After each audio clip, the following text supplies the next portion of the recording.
자, 오늘 우리에게 주시는 말씀 사도행전 9장 1절부터 15절까지 보겠습니다. 사울이 주의 제자들에 대하여 여전히 우역과 살기가 등등하여 대제사장에게 가서 다메섹 여러 회당에 가져갈 공문을 청하니 이는 만일 그 도를 따르는 사람을 만나면 남녀를 막론하고 결박하여 예루살렘으로 잡아오려 함이라. 사울이 길을 가다가 다메섹에 가까이 이르더니 호련히 하늘로부터 빛이 그를 둘러 비추는지라. 땅에 엎드려져 들음에 소리가 있어 이르시되 사울아 사울아 네가 어찌하여 나를 박해하느냐 하시거늘 대답하되 주여 누구시니까? 이르시되 나는 내가 박해하는 예수라. 너는 일어나 시내로 들어가라.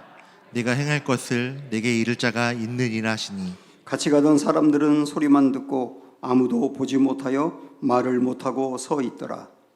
사울이 땅에서 일어나 눈은 떴으나 아무것도 보지 못하고 사람의 손에 끌려 다메섹으로 들어가서 사흘 동안 보지 못하고 먹지도 마시지도 아니하니라. 그때에 다메섹에 아나니아라 하는 제자가 있더니 주께서 환상 중에 불러 이르시되 아나니아야 하시거늘 대답하되 주여 내가 여기 있나이다 하니 주께서 이르시되 일어나 집 가라 하는 거리로 가서 유다의 집에서 다소 사람 사울이라 하는 사람을 찾으라. 그가 기도하는 중이니라.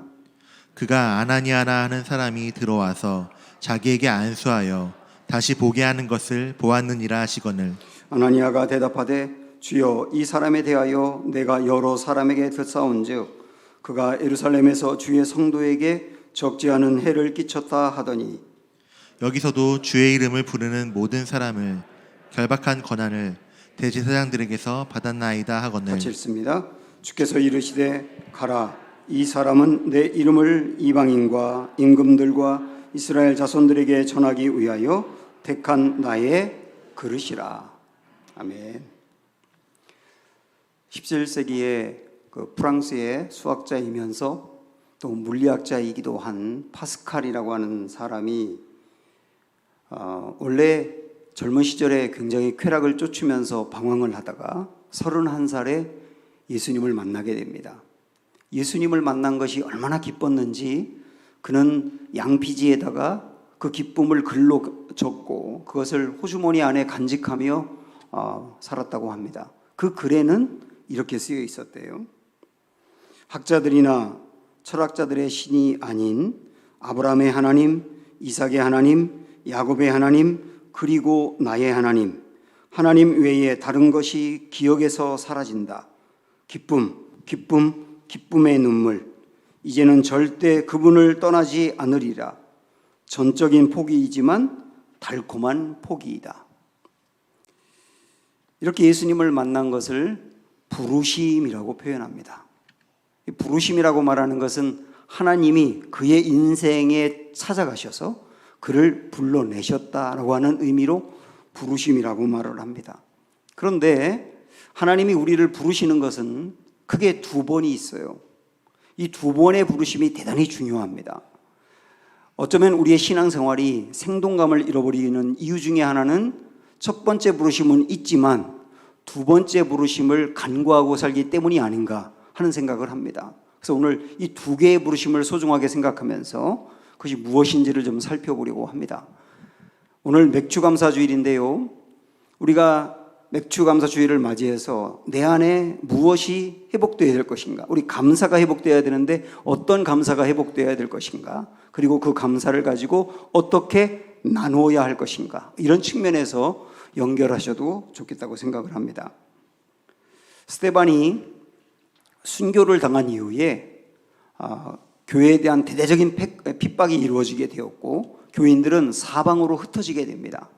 그 중에 다수의 기독교인들은 지금 시리아의 수도인 다마스커스라고 하는 곳, 성경에 다메섹이라고 되어 있는데요. 거기에 이주해서 살게 됐습니다. 스데반을 죽이는데 앞장섰던 사울이라고 하는 청년은 이제 다메섹에 살고 있는 그리스도인들까지도 모두 다 멸절시켜야 되겠다는 마음을 가지고 아주 살기가 등등해서 그들을 박해하기 위해서 다메섹으로 가다가 도중에 신비한 체험을 하게 됩니다. 한번 이 말씀 볼까요? 사울이 길을 가다가 다메섹에 가까이 이르더니 호련히 하늘로부터 빛이 그를 둘러 비추는지라. 땅에 엎드러져 들음에 소리가 있어 이르시되 사울아 사울아 내가 어찌하여 나를 박해하느냐 하시거늘. 이 소리가 사울에게 들린 거예요. 강하게 빛이 비추는 것이 눈에 보이고 이 신비한 소리가 귀에 들리는 체험을 하게 됐는데, 이 소리의 주인공이 누군가 궁금해서 당신 누굽니까? 하고 사울이 물으니까 그때 이 소리의 주인공이 하는 말이 뭐냐면 나는 내가 박해하는 예수라, 이렇게 말씀하시는 거예요. 예수님의 소리가 들린 겁니다.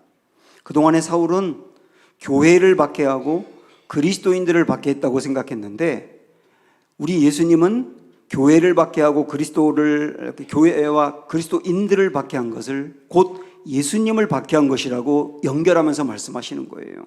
결국은 바울은 지금까지 그리스도 예수님을 박해한 꼴이 된 겁니다.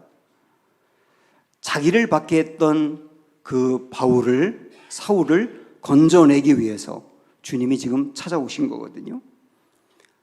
그 순간 갑자기 사울은 눈이 멀게 됩니다. 눈이 멀어서 아무것도 볼 수 없어요. 그러는 가운데 3일이 지나갑니다. 이 3일은 사울에게 있어서 단지 앞에 눈을 보지 못한 것만이 아니라 지금까지 자기가 살아왔던 삶에 대해서 다시 생각하는 기회가 됐을 거예요. 그동안에 바울은 유대교에 아주 열심을 내었으면서 유대교에 대한 강한 확신이 있었고 그 유대교에 대항하는 기독교인들을 그래서 박해를 했는데, 그게 하나님의 뜻이고 옳다고 생각했는데 자기가 옳다고 생각하며 행한 일이 틀릴 수도 있었다는 것을 생각하게 된 것이죠. 사울이 이 체험을 할 즈음에 성령님이 이번에는 아나니아라고 하는 선지자에게 찾아가서 이 사울에 대해서 이야기하며 그를 만나라고 말씀을 하세요. 마치 우리가 지난주에 본 것처럼 고넬료와 베드로 두 사람에게 성령님이 찾아가서 두 사람을 만나게 했던 것처럼 이번에는 성령님이 이 두 사람을 만나게 한 거예요. 아나니아가 사울에게 찾아가서 그를 위해 기도할 때 눈에서 비늘이 떨어져 나가면서 다시 보게 됩니다.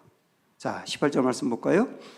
즉시 사울의 눈에서 비늘 같은 것이 벗어져 다시 보게 된지라. 일어나 세례를 받고. 여기 다시 보게 되었다 이렇게 나오는데, 그것은 당연히 못 보던 육신의 눈이 떠졌다 이런 의미도 있지만, 그가 앞으로 어떻게 살아야 될까, 무엇을 위해 살아야 될까, 자기 인생에 대해서 다시 보는 기회도 된 것이죠. 이것이 바울의 인생에 아주 중요한 터닝 포인트가 된 겁니다. 이것을 뭐라고 말하냐면 부르심이라고 말을 합니다. 예수님이 사울을 찾아와 만나주신 것처럼 지금도 하나님께서는 우리를 찾아와서 만나주세요. 그게 부르심입니다. 사울은 확고하고 아주 신비로운 체험을 하면서 주님을 만났지만, 우리 중에 어떤 이들은 물론 사울 같은 체험을 하기도 하지만 말씀을 들을 때 내 마음에 깨달음이 생기고 잔잔한 마음에 감동이 생기면서 그렇게 예수님을 만나기도 하고요. 어떤 사람한테는 당신 언제 예수님 만났습니까? 라고 물어보면 언제인지 모르지만 분명히 내가 예수님을 만나 확신하고 있어요. 그렇게 만나주기도 합니다. 분명한 것은 부르심이 있는 사람은 예수님을 만난다는 거예요. 자, 이것이 제가 아까 서두에서 말씀드린 두 개의 부르심 중에 첫 번째 부르심입니다. 이것을 뭐라고 말하느냐면 은혜로 부르셨다 이렇게 말합니다. 은혜로 부르심입니다. 왜 은혜로 부르심이라고 하느냐면, 놀라운 하나님의 은혜로 도저히 예수님을 믿을 수 없는 사람이 믿게 됐기 때문에 그렇게 말하는 거예요. 바울은 예수님을 이 만난 기쁨과 감격을 가지고 갈라디아서에서 자기가 원래 예수님을 절대로 믿을 수 없는 사람이었던 것을 이야기하거든요. 말씀을 보십시오. 내가 이전에 유대교에 있을 때에 행한 일을 너희가 들었거니와 하나님의 교회를 심히 박해하여 멸하고 내가 내 동족 중 여러 연갑자보다 유대교를 지나치게 믿어 내 조상의 전통에 대하여 더욱 열심히 있었으나. 바울은 뼛속까지 유대교였어요. 그가 철저한 유대교 신봉자였거든요. 여기 보면 내가 여러 연갑자보다, 그 말은 나보다 나이가 훨씬 많은 분들보다 내가 유대교에 더 열심이었다고 나오지 않습니까? 유대교에서 가르치는 전통이라든지 율법이라든지 그런 것을 아주 철저하게 지킨 사람이거든요. 하라고 하는 것은 하고 하지 말라고 하는 것은 안 하고 거의 모든 면에서 완벽하게 지키려고 노력한 사람이 사울이라고 하는 사람입니다. 그런데 문제는 뭐냐면 그렇게 종교적인 열심이 있었는데 이 열심을 가지고 구원을 받을 수 없었다는 거예요. 우리 감리교를 시작한 웨슬리라고 하는 분 아마 여러분 아실 텐데 이 웨슬리는 그가 일기에서 나만큼 열심을 낸 사람은 없었을 것이라고 말할 정도로 열심이었거든요. 어릴 적부터도 철저하게 율법적인 교육을 받고 자랐고 대학교에 들어가서는 다른 대학생들이 죄에 빠지고 많은 사람들이 성적으로 문란하게 살아갈 때 이 웨슬리는 아주 깨끗하고 정결하게 살았습니다. 죄를 짓지 않으려고 무진 애를 썼고요. 옥스포드 대학을 다닐 때 홀리클럽이라고 하는 단체를 만들어서 거기서 다른 대학생들과 달리 철저하게 기도하고 금식하고 전도하고 구제하고 하는 일들을 규칙적으로 지켰던 사람입니다. 그리고 나중에 미국에 선교사로 가가지고 거기서 선교도 한 사람이에요. 근데 문제는 뭐냐면 그렇게 철저히 지키고 그렇게 열심을 내었는데 웨슬리의 마음에 구원의 확신이 없는 거예요. 그래서 뭔가 좀 선행이 부족하고 열심이 부족해서 그런가 해서 그 일을 더 열심히 했지만 여전히 마음에 구원의 확신이 임하지 않는 거예요. 그러다가 그가 깨닫게 됩니다. 아, 열심으로 구원받는 게 아니구나. 선행으로 구원받는 게 아니구나. 열심과 선행으로 구원을 받으려면 하나님을 만족시킬 만큼 완벽해야 되는데 어느 누구도 그렇게 할 수 없구나. 그런 것을 깨닫고 그 즈음에 로마서에 있는 말씀을 듣다가 아, 우리가 구원받는 것은 열심도 아니고 선행도 아니고 부족한 우리에게 구원의 밧줄을 내려주신 하나님의 그 은혜를 붙들고 예수님 믿을 때 가능한 것이구나 하는 것을 깨닫게 돼요. 그러면서 그의 마음에 구원의 확신이 충만하게 임하게 됩니다. 만약에 열심으로 본다면 사울만한 사람을 찾을 수가 없어요. 그리고 자격으로 본다면 사울만큼 구원받을 자격이 없는 사람도 없습니다. 열심으로 본다면 그만큼 열심인 사람이 없고 자격으로 구원을 받는다고 한다면 사울만큼 자격이 없는 사람도 없다고요. 만약에 어떤 종교적인 열심으로 예수님을 만나고 구원을 받을 수 있다고 노력하는 사람들이 있다면 바울은 이렇게 말할 겁니다. 그래요? 율법을 지키고 종교적인 열심으로 구원을 받을 수 있다고요? 당신 나만큼 열심이었습니까? 이렇게 말할 거예요. 그 열심으로 구원을 받을 수가 없다는 걸 말하는 거죠. 만약에 나는 자격이 안 돼서 구원받을 수 없어요 라고 말하는 사람이 있다면 자격이 안 돼서 구원받을 수 없다고요? 나만큼 자격이 없었나요? 나는 예수 믿는 사람들을 죽이기까지 했어요. 수많은 사람을 옥에 가두었고 때리었고 박해하고 나만큼 자격이 없나요? 이렇게 말할 거예요. 결국은 이 구원을 받는다라고 하는 것에 있어서 여러분 이 문구를 한번 잘 생각을 해보시죠. 여기 스크린 보면서 다 같이 한번 읽어볼까요? 시작. 하나님의 은혜가 필요 없을 만큼 완벽한 사람도 없고 하나님의 은혜로도 안 될 만큼 불가능한 사람도 없습니다. 너무 착하다고 복음이 필요 없는 사람은 없고요. 너무 악하다고 해서 복음이 필요 없는 사람도 없어요.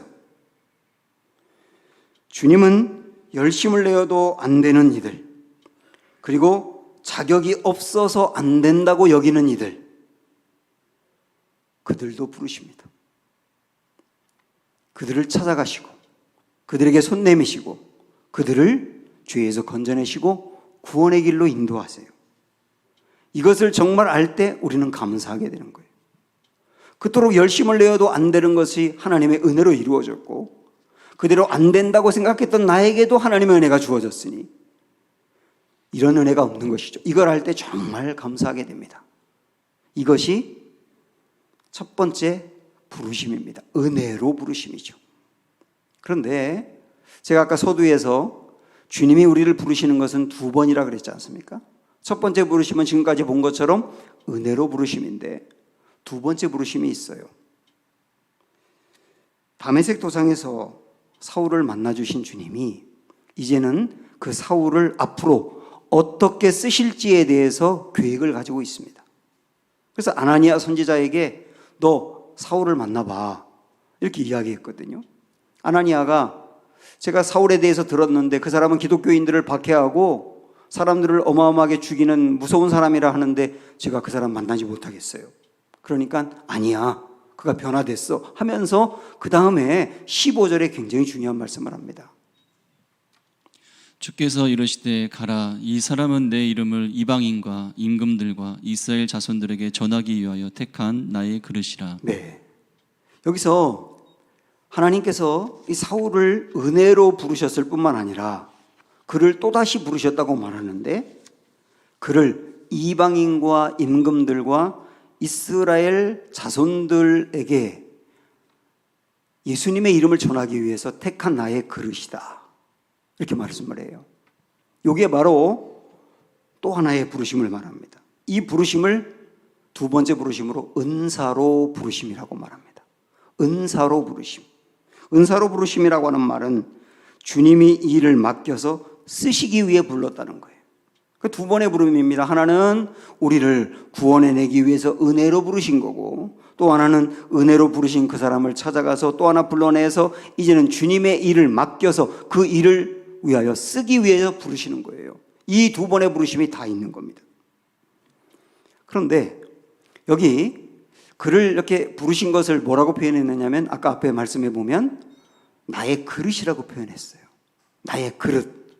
이방인들 그리고 임금들 이스라엘 자손들, 이 말은 뭐냐면 이방인 권력 있는 사람들 그리고 유대인들에게 예수님의 이름을 전할 나의 그릇이야 그런 말인데 실질적으로는 이 중에서 특별히 이방인들에게 복음을 전할 그릇으로 하나님이 불렀던 거거든요.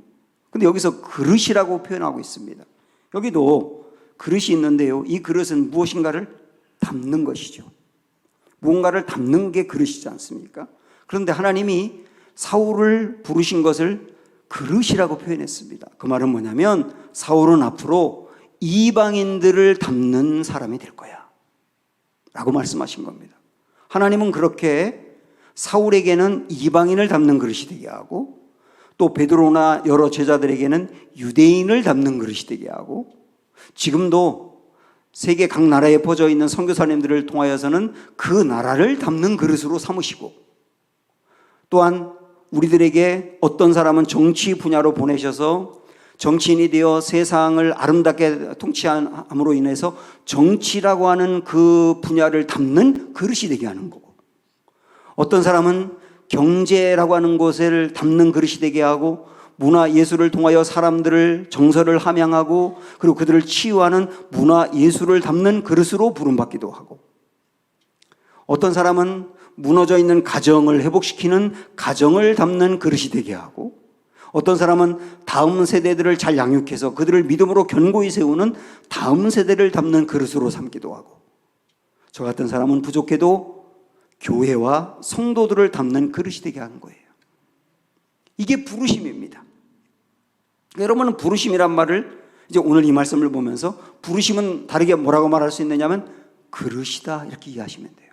그릇이다. 그릇은 뭔가를 담는 거다. 어떤 사람을 담기도 하고 어떤 나라를 담기도 하고 어떤 영역을 담기도 하고 전부 다 하나님은 그렇게 우리를 부르셨다는 거예요. 그런데 이 나의 그릇이다라고 말씀하면서 그 앞에 또 뭐라고 했느냐면 택한 나의 그릇이다 이랬거든요. 택한 나의 그릇이다. 그 말은 뭐냐면 그 그릇이 되도록 하나님이 택했다는 거예요. 하나님이 결정했다는 거예요. 사울은 그렇게 하도록 하나님이 결정하고 베드로는 이렇게 하도록 하나님이 결정하고 저 같은 사람은 또 교회를 섬기도록 이렇게 결정하고 결정하신 분이 하나님이시다. 여러분이 결정한 게 아니라 지금 여러분의 직업을 갖고 뭔가를 담아내고 있는데 그것도 결정하신 분은 주님이시다. 그게 택한 나라의 그릇이라는 뜻이에요. 그래서 하나님이 우리를 그렇게 택했기 때문에 여러분도 한번 잘 생각을 해보십시오. 내가 지금 담고 있는 영역이 있지 않습니까? 또 담고 있는 사람이 있지 않습니까? 그러면 유독 그 분야를 생각할 때 가슴이 뜨거워지는 거예요. 사울은 원래 유대인이지만 유대인보다도 이방인들이 구원받지 못하고 이방인들이 죄에 눌려있고 한 걸 보면 이방인들을 생각하면 자꾸 가슴이 뜨거워지는 거예요. 그게 왜냐하면 이방인을 건질 그릇으로 택했기 때문에. 그래서 그런 겁니다. 저 같은 경우는 교회를 보면 가슴이 뜨거워지는 거죠. 왜? 이것으로 하나님이 불렀기 때문에. 그래서 우리가 그렇게 부름을 받았기 때문에 그 일을 생각하면 열정이 생기고 또 그 일을 남들보다 더 잘할 수 있게 되고 지쳐서 못하다가도 다시 그 일을 생각하면 또 일어나게 되고 그게 왜 그러냐면 주님이 택한 그릇이기 때문인 거예요. 예레미야를 보면 그 생각이 대번 나는데 예레미야는 유다 말기에 무너져가는 나라를 붙들고 통곡하며 울고 기도하고 백성들에게 회개하고 하나님께로 돌아오라고 말한 선지자거든요. 그런데 예레미야가 이러면 우리나라 망한다고 회개하라고 돌이키라고 아무리 이야기해도 사람들이 전혀 귀담아 듣질 않아요. 오히려 예레미야를 잡아서 때리고 옥에 가두고 고문하고 구덩이에 집어넣고 모욕을 주고 그럽니다. 그래서 예레미야도 견디다 못해서 지쳤거든요. 지친 것을 이렇게 표현하더라고요. 내가 말할 때마다 외치며 파멸과 멸망을 선포함으로 여호와의 말씀으로 말미암아 내가 종일토록 치욕과 모욕거리가 됨이니이다. 그래서 내가 너무 지쳐서 하나님이 내게 맡겨진 이 일, 이 나라와 민족을 담으라고 나를 그릇으로 불렀는데 못하겠다고, 더 이상 못하겠다고 하나님 앞에 사표를 내려고 결정해요. 그런데 그렇게 마음에 품으니까 도저히 견딜 수 없을 정도로 가슴이 불타오릅니다. 9절 말씀 보시면 내가 다시는 여호와를 선포하지 아니하며 그의 이름으로 말하지 아니하리라 하면 나의 마음이 불붙는 것 같아서 골수에 사무치니 답답하여 견딜 수 없나이다. 하나님, 저 이제 이 일을 못하겠습니다.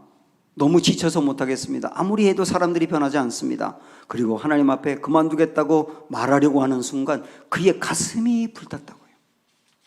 그래서 죄를 짓고 있는 백성들 생각하면 너무나 눈물이 나고 이 나라 생각하면 너무나 마음이 아파서 또다시 일어납니다. 골수에 사무칠 정도로 다시 마음이 아파서 또 일어나 달려가게 되더라는 거 아닙니까?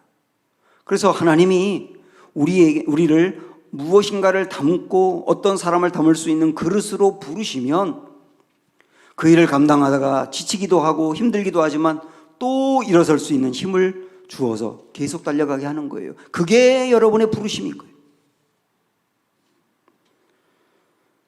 우리는 오늘 부르심이라고 하는 주제를 가지고 두 개의 부르심을 보았습니다. 은혜로 부르신다. 또 하나 은사로 부르신다. 이걸 조금 다른 각도로 표현하면 이렇게 말할 수 있을 겁니다. 은혜로 부르셨다라고 하는 것은 하나님이 그리스도를 사울에게 나타내신 것이다. 그런데 은사로 부르셨다는 것은 하나님이 바울을 통해서 그리스도를 나타내신 것이다. 사울에게 그리스도를 나타내신 것이 은혜로 부르심이고 이제 자기에게 나타나신 예수님을 다른 사람에게 나타내는 게 은사로 부르심이에요. 그리스도를 나타내는 방법은 굉장히 다양합니다. 그런데 여기 놀라운 일이 있어요. 하나님은 사울이 교회와 그리스도를 배척하고 박해하기 위해서 준비했던 모든 것들을 결국 나중에는 그리스도를 나타내는 일을 위해서 도구로 사용하십니다.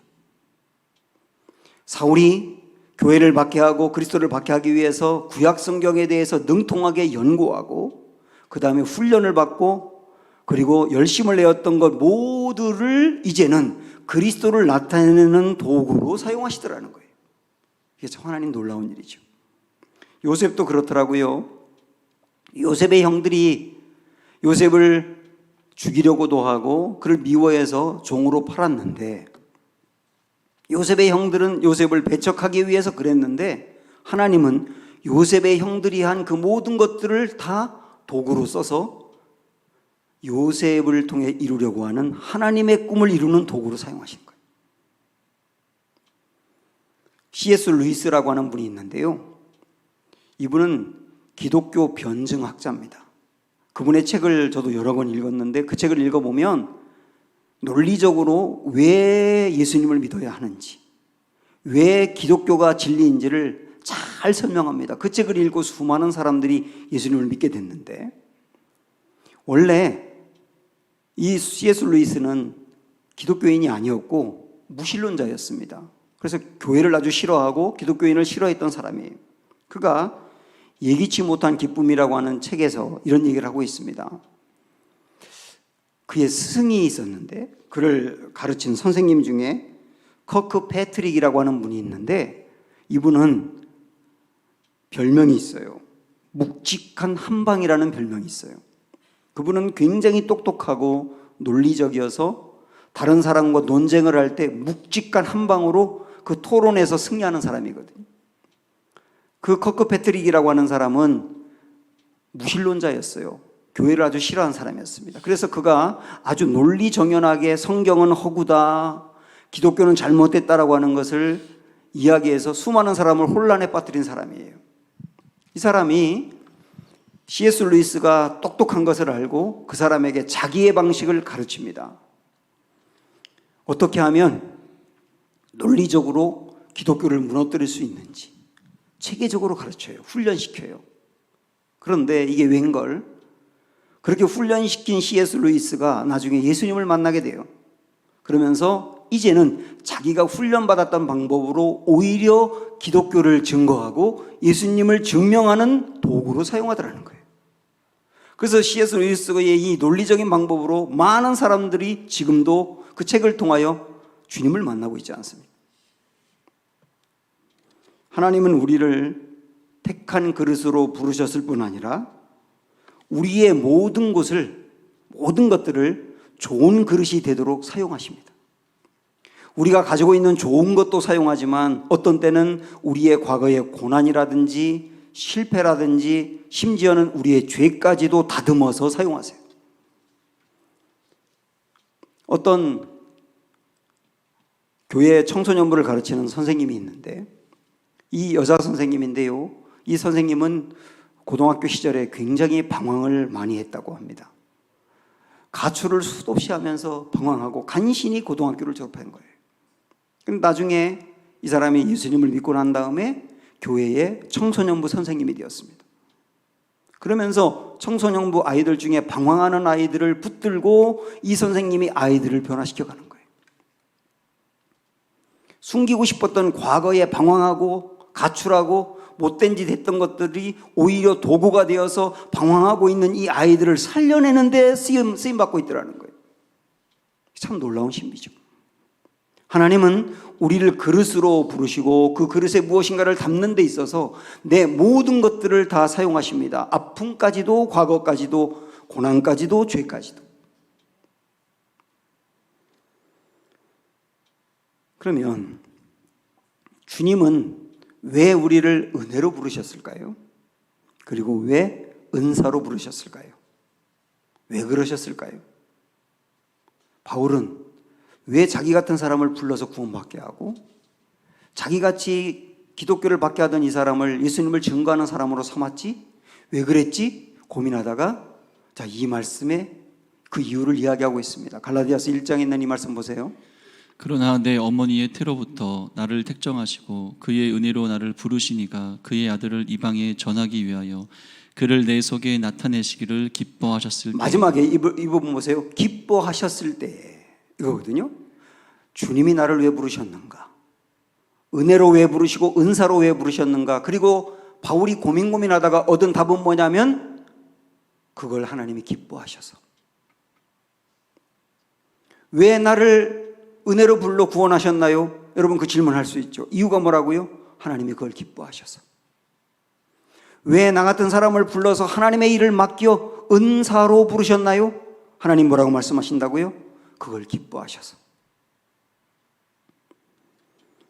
우리 주님은 자격이 없는 사람을 넌 자격이 없어서 안 된다고 말하는 게 아니라 내가 자격이 없지만 자격 없는 너를 다듬어 성장시켜 쓰는 것을 나는 기뻐해. 그래서 너를 부른 거야 라고 말씀하세요. 세상은 모두 다 능력 있는 사람을 쓰지만 주님은 능력이 없는 사람도 불러서 그에게 능력을 부어주어 쓰는 것을 기뻐하세요. 세상은 모두 다 흠이 없는 사람을 찾고 있지만 주님은 흠이 있는 사람도 그를 변화시켜 하나님의 역사를 위해서 쓰는 것을 기뻐하세요. 이걸 우리가 알 때, 왜 나를 부르셨는가, 왜 나를 은사로 부르셨는가를 진짜 알 때 우리는 감사하게 됩니다. 이런 맥락에서 하나님이 왜 이스라엘이라고 하는 그 민족을 부르셨을까? 왜 그들을 선민으로 선택하셨을까? 그거에 대해서 신명기 7장에서 이렇게 가르치고 있습니다. 여호와께서 너희를 기뻐하시고 너희를 택하심은 너희가 다른 민족보다 수요가 많기 때문이 아니니라. 너희는 오히려 모든 민족 중에 가장 적으니라. 여호와께서 다만 너희를 사랑하심으로 말미암아 또는 너희의 조상들에게 하신 맹세를 지키려 하심으로 말미암아 자기의 권능의 손으로 너희를 인도하여 내시되 너희를 그 종 되었던 집에서 애굽 왕 바로의 손에서 속량하셨나니. 이스라엘 백성들은 이 말씀을 정말 꼭 기억했어야 합니다. 하나님이 이스라엘을 왜 부르셨다고요? 세 가지를 말씀했어요. 첫째, 하나님 그걸 기뻐하셨다. 기뻐하셨다. 여기 나오죠. 기뻐하셨다. 그들이 큰 민족이라서가 아니라 아주 작은 민족인데 작은 민족을 불러 쓰는 것을 기뻐하셨다. 두 번째 뭐라고 했습니까? 사랑하셨다. 사랑하셨다. 자격이 안 되지만 그들을 사랑하셔서 불렀다. 세 번째는 조상들에게 맹세를 지키려 하심으로, 이 말은 다르게 말하면 약속하셨기 때문입니다. 약속하셨기 때문에. 이스라엘 백성들은 이것을 꼭 알았어야 된다고요. 우리를 왜 부르셨죠? 우리를 왜 선민으로 삼았고 우리를 왜 쓰시는 거죠? 그 이유는 우리를 그걸 기뻐하셨고 우리를 사랑하셨고 약속하셨기 때문이야. 이걸 꼭 알았어야 된다고요. 이걸 꼭 알았으면 그들은 감사가 넘쳤을 것이고, 그 다음에 우리를 그렇게 불러주셨으니, 정말 사랑하고 우리를 기뻐하는 마음으로 불러주셨으니 우리에게 맡겨진 일을 감당해야 돼. 그러면서 여러 민족을 섬기고 살리는 데 썼을 거예요. 사랑하는 여러분, 오늘 우리가 이걸 기억해야 합니다. 우리를 왜 부르셨다고요? 왜 부르셨다고요? 우리 같은 사람 불러서 구원받게 하고, 그리고 우리 같은 사람을 써서 하나님의 일을 하는 것을 주님이 기뻐하셔서, 그리고 우리를 사랑하셔서, 그리고 우리를 만세전에 택정하실 때부터 그렇게 쓰겠다고 약속하셔서 우리를 지금 그렇게 부르신 것이다 라고 하는 것을 마음에 새겨서 이걸 마음에 간직할 때 감사가 회복이 되고, 그 다음에 우리에게 맡겨진 이 귀한 일들을 오늘도 감당하게 될 것입니다. 이런 은혜가 우리에게 있기를 축원합니다.